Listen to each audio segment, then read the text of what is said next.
Most welcome to you on Learning Mantra Pathshala. We are taking to Indian Constitution, and in Indian Constitution we are now discussing about election of president. Election of president is most important topic for the all competitive examination, including to TGT, PGT, UC, and JRF, ILT grade, and many other examination. Now we are taking to election of president. Election of president is described that we are to Republican country. Republican country means that a head of the nation is elected person by people directly or indirectly.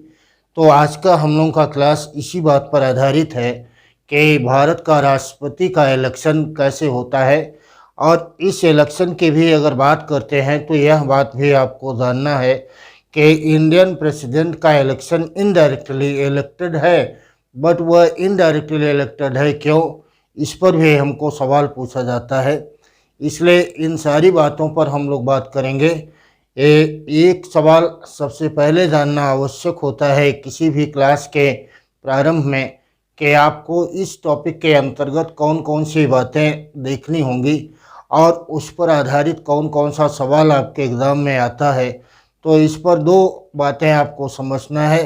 President of India, head of the nation, head of the constitution and also head of the union executive. वह संघीय कार्यपालिका का भी अध्यक्ष है, राष्ट्र का भी अध्यक्ष है और संविधान का भी अध्यक्ष है। इस पर आधारित सवाल अगर आपको पूछा जाता है तो आपको यह बात जानना है कि प्रेसिडेंट ऑफ इंडिया ये नॉमिनल एग्जीक्यूटिव हेड है, ये एक्चुअल एग्जीक्यूटिव हेड प्रधानमंत्री होता है और प्रधानमंत्री शासन का अध्यक्ष है, सरकार का अध्यक्ष है, लेकिन भारत का राष्ट्रपति यह राष्ट्र का अध्यक्ष है, संविधान का अध्यक्ष है और संघ की कार्यपालिका का अध्यक्ष है।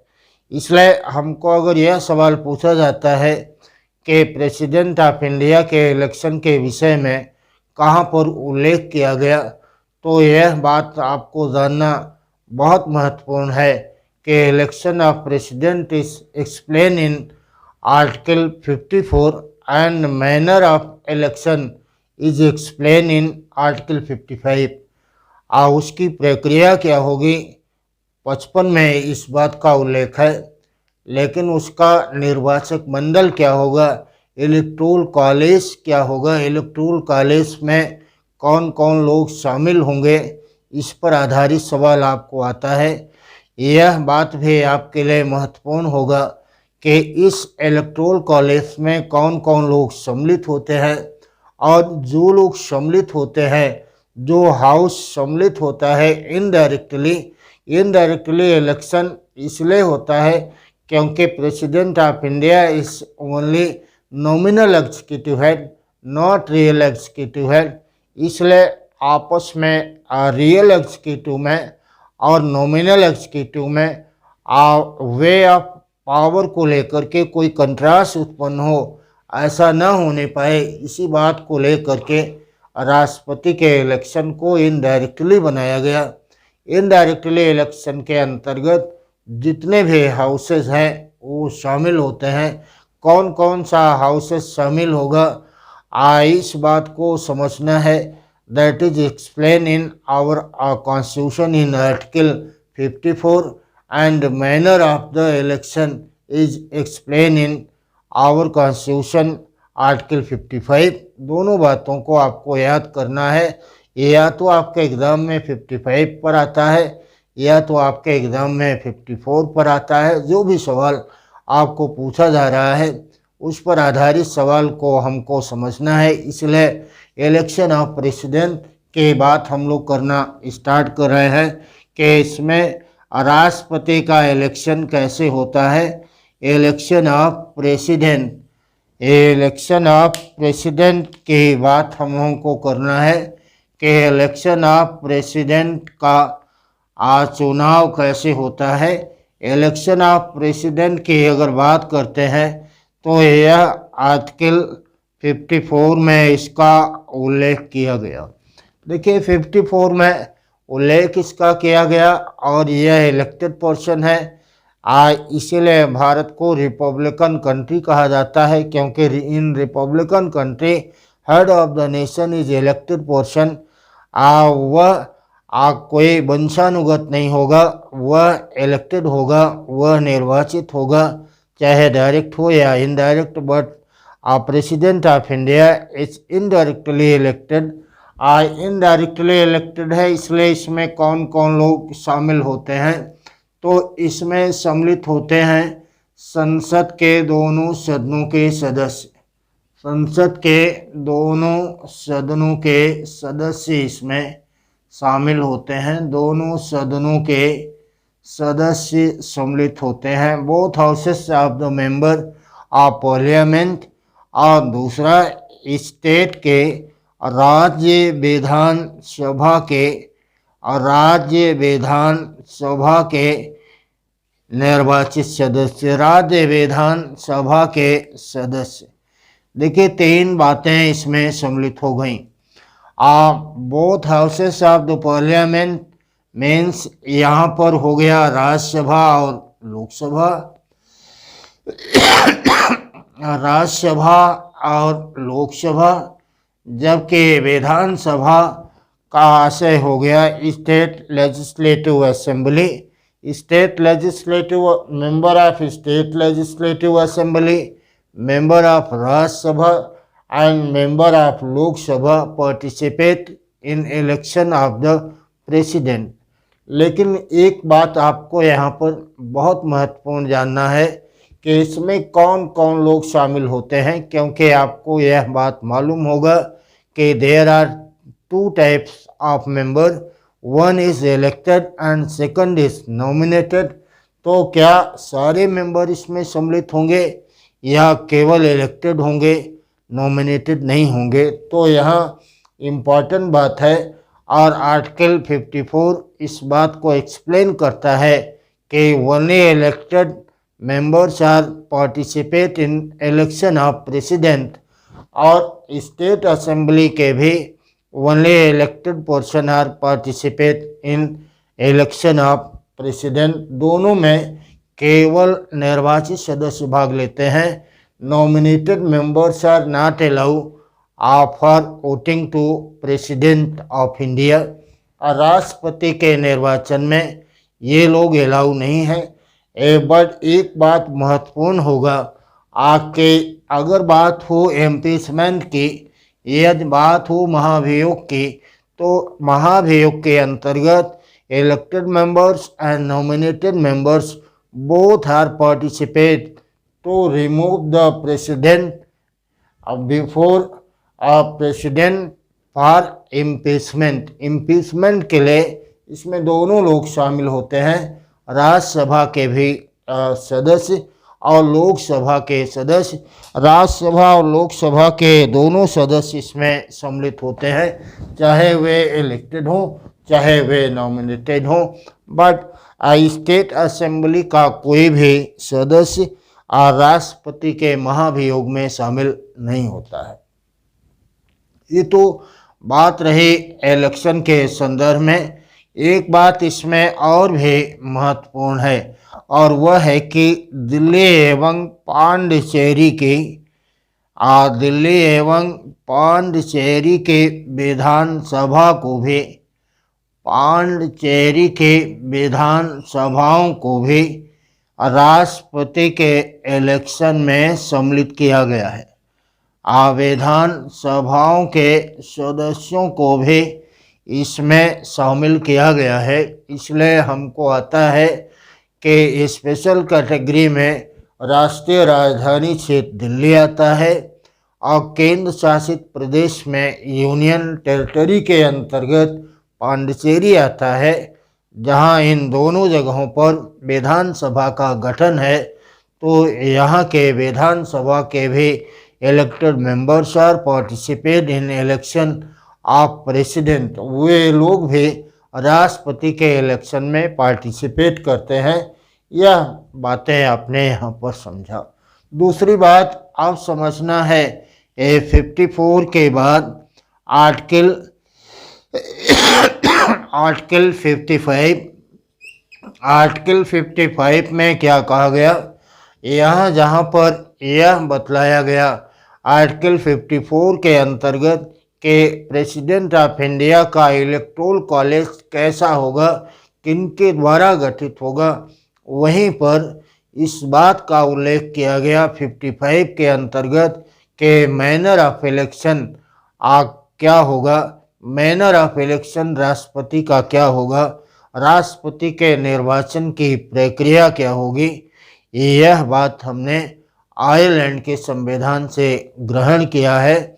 और मैनर ऑफ इलेक्शन की अगर बात किया जाए तो कुछ बातें आपको यहाँ पर याद करना है। प्रोपोर्शनल रिप्रेजेंटेशन माने आनुपातिक प्रतिनिधित्व, आनुपातिक प्रतिनिधित्व, प्रोपोर्शनल रिप्रेजेंटेशन आनुपातिक प्रतिनिधित्व के बात आपको जानना है।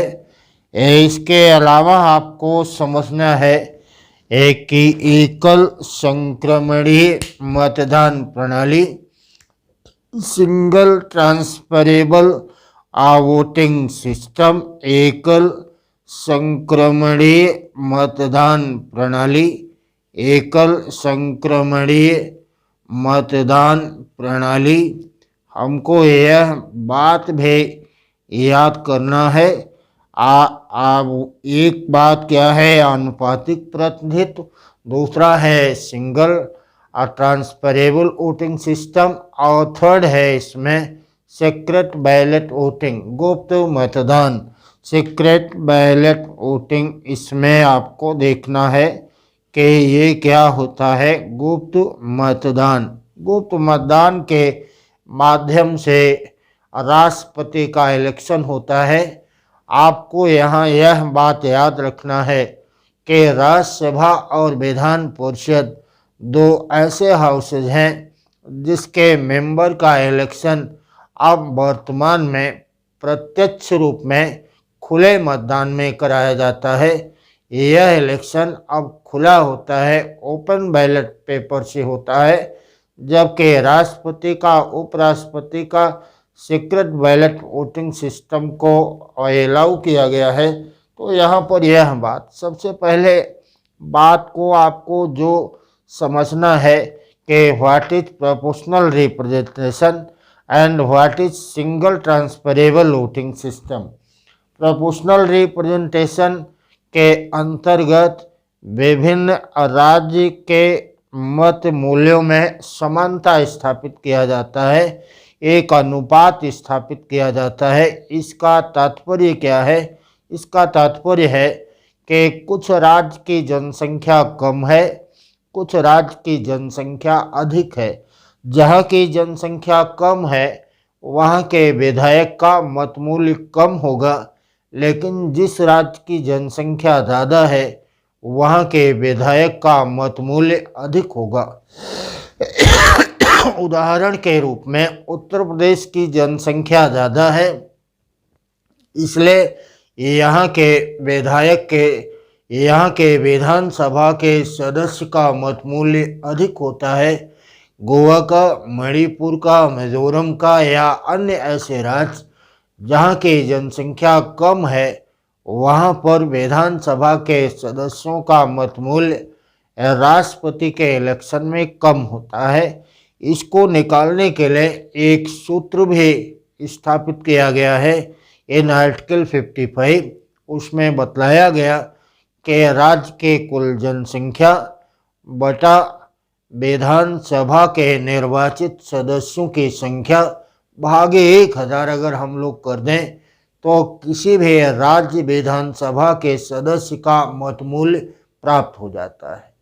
अब दूसरा अनुपात भी बनता है, चूँकि मेंबर ऑफ पार्लियामेंट बड़े क्षेत्र की जनसंख्या को रिप्रेजेंट करता है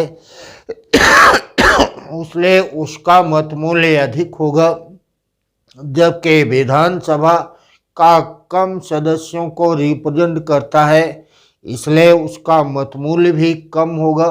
दूसरी महत्वपूर्ण बात यह है कि इन दो को क्यों शामिल किया गया, क्योंकि प्रेसिडेंट ऑफ इंडिया यह नोटिस करता है स्टेट को भी और यूनियन को भी, यह केंद्र और राज्य दोनों का होता है, इसीलिए इसमें दोनों को शामिल किया गया और दोनों ही सदस्यों के मत मूल्यों में आनुपातिक संबंध भी स्थापित किया गया।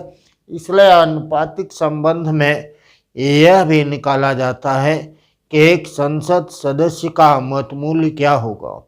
जब हमने राज्य विधानसभा के सदस्यों का मत मूल्य निकाल लिया तो उन समस्त सदस्यों के मत मूल्यों का योग बटा निर्वाचित सांसदों की संख्या अगर हम लोग कर दें तो एक सांसद का मत मूल्य हमको प्राप्त हो जाता है। तो देखिए यहाँ पर आपने देखा कि अनुपात बनाया गया है, छोटे राज्य और बड़े राज्य में भी, विधानसभा में भी और संसद के सदस्यों में भी यह निश्चित अनुपात बनाया गया ताकि राष्ट्रपति का इलेक्शन सुव्यवस्थित रूप में संचालित हो पाए, इसीलिए इस बात का प्रावधान किया गया। दूसरी महत्वपूर्ण बात कि राष्ट्रपति के इलेक्शन के अंतर्गत इतना बड़ा निर्वाचक मंडल है कि किसी भी एक स्थान का या अधिक स्थान का या किसी राज्य की विधानसभा का भंग हो जाना या सदस्य का न होना स्वाभाविक बात है।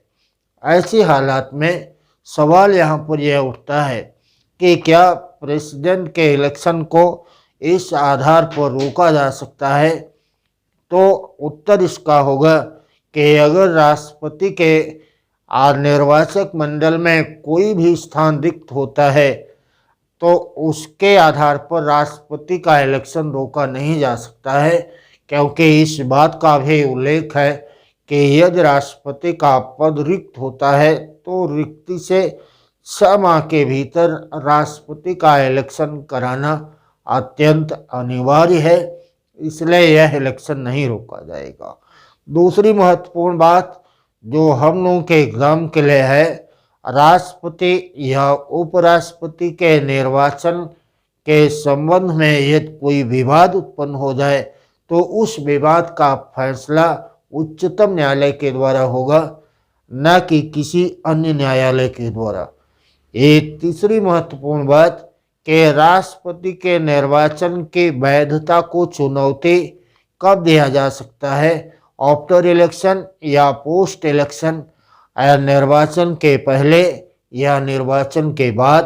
तो आपको बतलाना है कि चुनौती दिया जा सकता है निर्वाचन के बाद, न कि निर्वाचन के पहले, ताकि राष्ट्रपति का निर्वाचन समय से हो सके। इस बात को ध्यान में रखकर उच्चतम न्यायालय के द्वारा अपने निर्णय में इस बात को कहा गया कि राष्ट्रपति के निर्वाचन को चुनौती दी जा सकती है उच्चतम न्यायालय में, लेकिन चुनौती तब दी जाएगी जबकि इलेक्शन हो चुका होगा। तीसरी महत्वपूर्ण बात कि राष्ट्रपति के इलेक्शन को चैलेंज करने का राइट कौन रखता है। राष्ट्रपति का अगर इलेक्शन है तो राष्ट्रपति के इलेक्शन को चुनौती देने का अधिकार किसको होगा? क्या किसी भी एक व्यक्ति को, या इसके लिए कुछ शर्तें आरोपित की गई? तो यह महत्वपूर्ण बात है कि राष्ट्रपति के इलेक्शन को चुनौती देने का अधिकार केवल और केवल उम्मीदवार को है, और यदि उम्मीदवार के अलावा किसी अन्य के द्वारा दिया जा रहा है तो आवश्यक है कि वह निर्वाचक मंडल का 10 या अधिक सदस्य निर्वाचक मंडल के ही केवल राष्ट्रपति के इलेक्शन को चुनौती दे सकते हैं। कोई भी आम जनता या साधारण व्यक्ति जो इन दोनों कैटेगरी में नहीं आता है वह राष्ट्रपति के इलेक्शन को चुनौती देने का अधिकार नहीं रखता है। तो देखिए यहाँ पर यह बात हम लोगों ने देखा कि what is the procedure of president election, what is the manner of election of president. यह बात हम लोगों ने देखा कि इलेक्टोरल कॉलेज क्या होता है और इस इलेक्टोरल कॉलेज के अंतर्गत कौन कौन लोग शामिल होते हैं। इसमें नॉमिनेटेड और इलेक्टेड दोनों शामिल होते हैं या केवल इलेक्टेड शामिल होता है। तो हमारा राइट आंसर क्या होगा, only elected members are allowed to participate in election of Indian president. और राष्ट्रपति के इलेक्शन में केवल और केवल निर्वाचित सदस्य भाग लेते हैं। बट यहीं पर अगर उपराष्ट्रपति की बात आती है तो उपराष्ट्रपति के इलेक्शन में elected and nominated members both are allowed to participate in vice president. Vice president के अंतर्गत ये दोनों ही सदस्यों को इसमें सम्मिलित होने का अधिकार दिया गया है। बट एक बात आपने और भी जाना है कि नॉमिनेटेड मेंबर्स भले ही इलेक्शन में भाग नहीं लेते, लेकिन जब राष्ट्रपति को कार्यकाल की समाप्ति से पूर्व हटाने की प्रक्रिया चलती है, जिसको इम्पीचमेंट महाभियोग कहते हैं, तब वह उसमें भाग लेने का अधिकार रखता है। ये आज की बात हम लोगों के यहीं तक है। पुनः किसी नए टॉपिक के साथ हम लोग बात करते हैं। तब तक के लिए धन्यवाद। जय हिंद।